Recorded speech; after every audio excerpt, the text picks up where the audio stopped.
Take a look at the balance in your bank account right now. You see a number, perhaps it has 4, 5, or 6 digits. You feel a sense of security, don't you? You believe that because the number is the same as it was yesterday, your wealth is safe. But what if I told you that you are currently a victim of the most sophisticated heist in human history? What if I told you that while the number on your screen stays the same, the actual value of your life's work is being drained away by an invisible straw? We are living through a period of unprecedented economic shifts, yet most people are looking in the wrong direction. They are arguing about politics, social media trends, or celebrity gossip, while the very ground they stand on, their financial sovereignty, is being liquidated. Today, we are going to pull back the curtain on a process so brutal and so silent that it has been called the Great Wealth Transfer. There are many theories about why the middle class is disappearing, but today, I will present to you the 3 structural pillars of this master plan. The invisible tax of debasement, the trap of the debt-based economy, and the upcoming transition to programmable control. By the end of this, you will understand exactly why your hard work no longer seems to be enough, and, more importantly, what is actually happening to the money you think you own. Do you remember the story of the boiling frog? If you drop a frog into a pot of boiling water, it will notice the danger and jump out immediately. But if you put that same frog in a pot of cool water and turn up the heat very slowly, degree by degree, the frog will stay there until it is too late. This is exactly what is happening to your purchasing power. We call it inflation, but that is a sanitized clinical word designed to hide the reality. The reality is theft. To understand how this works, we need to go back in time. Imagine you are living in the Roman Empire. For centuries, the Roman denarius was made of nearly pure silver. It was a trusted medium of exchange. But as the empire grew too large and the costs of war and bureaucracy became unmanageable, the emperors faced a problem. They didn't have enough silver to pay for everything they wanted. So what did they do? Did they stop spending? No, they began to debase the currency. They would melt down the silver coins and mix them with cheaper metals like copper. At first, the coins looked the same. The face of the emperor was still there. But the silver content dropped from 95% to 50, then to 10, and eventually to almost 0. The people still had denarii in their pockets, but those coins could buy less and less food every year. The empire didn't collapse because of an invasion. It collapsed because its money became a lie. Does this sound familiar to you? In 1971, something very similar happened on a global scale. Before that year, the US dollar, which is the world's reserve currency, was backed by gold. You could theoretically trade your paper bills for a physical piece of precious metal. But President Richard Nixon, facing massive debts from the Vietnam War and social programs, realized the US didn't have enough gold to back all the dollars it wanted to spend. So he temporarily suspended the gold standard. That temporary measure has lasted over 50 years. Since that day, we have been living in a world of fiat money. The word fiat is Latin for let it be done. It means the money has value simply because the government says it does. Since 1971, the supply of dollars has exploded, while the production of actual goods and services hasn't kept pace. When you increase the supply of money without increasing the supply of things to buy, what happens? The value of each individual unit of money drops. It's like a pizza. If you have one pizza and you cut it into 4 slices, the slices are large and filling. But if you take that same pizza and cut it into 1,000 slices, each slice is just a tiny crumb. You still have a slice, but you can no longer survive on it. This is why a house that cost $15,000 in the 1960s now costs $500,000. The house didn't get 30 times better, the money just got 30 times worse. Do you see the trick now? This leads us to our first major realization, the nominal illusion. Governments and central banks love to talk about rising wages and growing GDP. They tell you that you are making more money than your parents did. And technically, you are. But can you buy the same things? If your salary goes up by 5%, but the cost of rent, energy, and food goes up by 10%, did you actually get a raise? Of course not. You got a 5% pay cut masked by a bigger number on your paycheck. This is the first pillar of the brutal wealth transfer. It transfers value from those who save and work for a wage to those who own assets and those who can print the money. It creates a permanent underclass that is constantly running on a treadmill that keeps moving faster. Why is this happening now more than ever? Because the global debt has reached a point of no return. Think about the concept of debt for a moment. In a healthy economy, debt is a tool. You borrow money to build a factory, the factory produces wealth, and you pay back the loan with interest. But we no longer live in a healthy economy. We live in a debt-based economy. Almost every dollar in existence today was created as a loan. When you go to a bank to get a mortgage, the bank doesn't take money from someone else's savings account and give it to you. That is a myth. Instead, the bank simply types numbers into a computer, and through the magic of fractional reserve banking, that money is created out of thin air. But here is the catch. The bank creates the principal of the loan, but it does not create the interest required to pay it back. To find the money for the interest, someone else has to take out a bigger loan. This creates a giant global game of musical chairs. As long as the total amount of debt keeps growing, the system stays alive. But the moment the debt stops growing, the system collapses. This brings us to a phenomenon known as the Cantillon effect. This is perhaps the most important thing you've never been taught in school. Cantillon observed that when a government prints new money, that money does not enter the economy evenly. It isn't dropped from a helicopter onto everyone at the same time. Instead, the new money enters at a specific point, usually through the central banks and the large commercial banks. The people at the top of the fountain get to spend the new money first, before the prices of goods and services have had time to rise. The wealthy use the new cheap money to buy up stocks, real estate, and hard assets. By the time you get your hands on that money, the assets are already more expensive. This is why, during times of massive money printing, like the last few years, the stock market reaches all-time highs and billionaires double their wealth while the average person struggles to buy eggs and gas. Is this a coincidence? Or is it a feature of the system? It is a feature. The system is designed to reward those who are closest to the money printer and punish those who are furthest away. If you are a plumber, a teacher, or a nurse, you are at the very bottom of the fountain. You are the last to receive the new money, but you are the first to feel the rising costs. This is the most brutal wealth transfer because it is regressive. It takes from the poor and the middle class to subsidize the financial elite. And because it happens slowly, most people don't realize it until their savings are gone. Do you feel the heat in the pot yet? Let's look at another analogy to understand the scale of this. Imagine you are playing a game of poker. Every hour, the house takes a small percentage of every pot as a rake. At first, you don't notice it, but after 10 hours of play, even if you are a good player, you notice that there is much less money on the table than when you started. The house is the only real winner. In our global economy, the central banks are the house, and the rake is the constant debasement of the currency.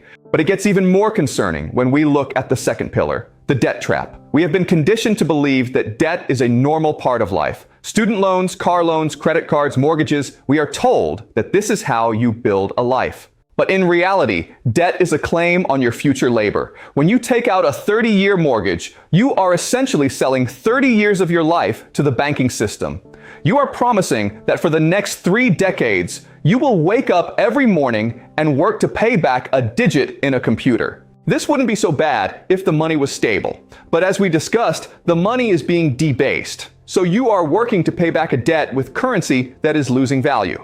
As the cost of living rises, you find yourself needing more debt just to stay afloat. It is a cycle of dependency. Global debt is now over $300 trillion. If you spent $1 every second, it would take you nearly 10 million years to spend it.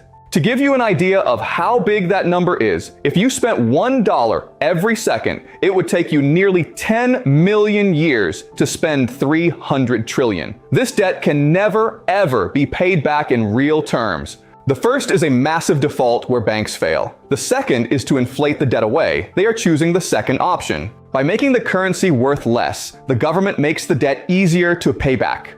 But in doing so, they destroy the savings of every citizen. They are sacrificing the value of your work to save a broken financial system.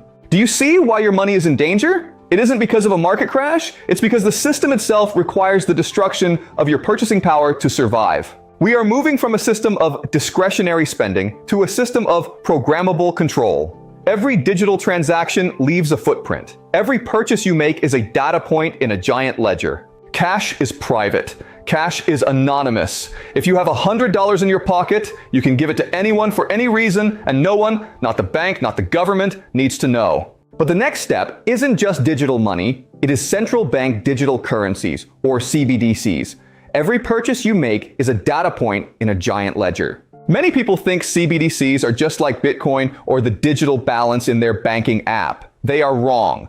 Bitcoin was designed to be decentralized and outside of government control. CBDCs are the ultimate tool for centralization. Imagine if the government could decide that your money expires if you don't spend it by the end of the month, or if it could only be spent on certain items. If you've bought too much meat according to your carbon footprint, your money could stop working. This technology already exists and is being tested. This is the third pillar of the wealth transfer, the loss of financial agency. In the old world, if you didn't like what the bank was doing, you could take your money out and put it under your mattress. In a world of programmable CBDCs, there is no mattress, there is no exit. Your wealth becomes a privilege granted by the state, not a right earned through your labor. If you step out of line, access can be cut off instantly. We saw a preview of this in Canada, where bank accounts were frozen without a trial. Imagine how efficient that will be with programmable currency. You become a captive audience for the central bank's experiments. We are at a crossroads in human history. The social contract that was signed after World War II, the promise that if you work hard, play by the rules, and save your money, you will have a comfortable life, is being torn up. The elite know that the current debt-based fiat system is dying. They are trying to manage the collapse. This is why we are seeing such a push for the Great Resetting. Whether it's a pandemic, a war, or a climate emergency, crises are always used as an excuse to print more money, create more debt, and implement more control. Have you noticed how every solution offered by the authorities involves you having less privacy and less financial independence?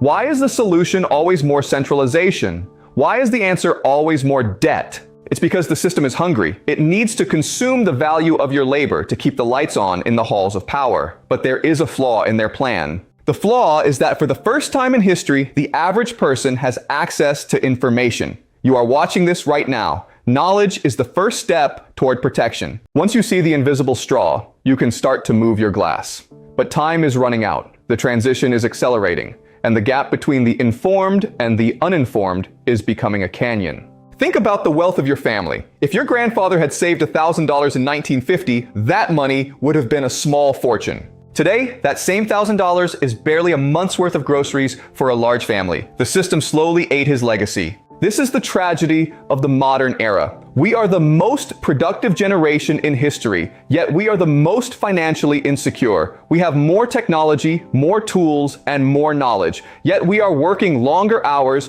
for a smaller piece of the pie. We have more technology, more tools, and more knowledge, yet we are working longer hours for a smaller piece of the pie. Why? Because the pie itself is being stolen while we are busy baking it. Do you understand the gravity of this situation? This isn't just about economics. This is about the fundamental power dynamic between the individual and the state. It is about whether you are a free citizen or a high-tech serf. The most brutal wealth transfer in history is not a single event. It is a process of erosion. It is the slow, deliberate destruction of the middle class to create a two-tier society, owners and renters. As we look at the horizon, we see the next phase of the plan taking shape.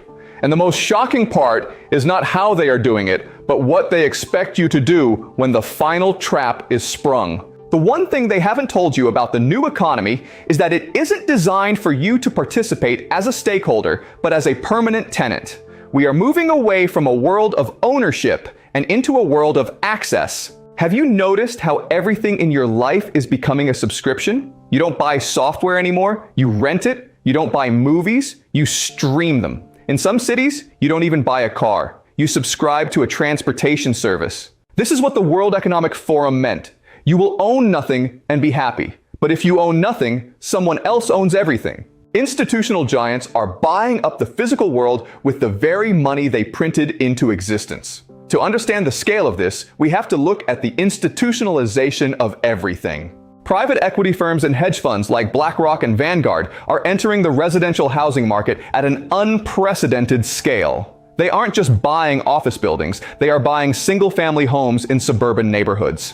They know that as the dollar loses value, the only thing that will maintain its worth is land and roof over someone's head. They are looking for yield in a world where the currency is dying. You are working for a currency that loses value to pay rent to a corporation that owns the assets that gain value. This is a closed-loop system designed to keep you at zero. Tokenization is the process of taking a real-world asset like a piece of land, a painting, or even a company, and turning it into digital tokens on a blockchain. Imagine if instead of owning your car was tokenized.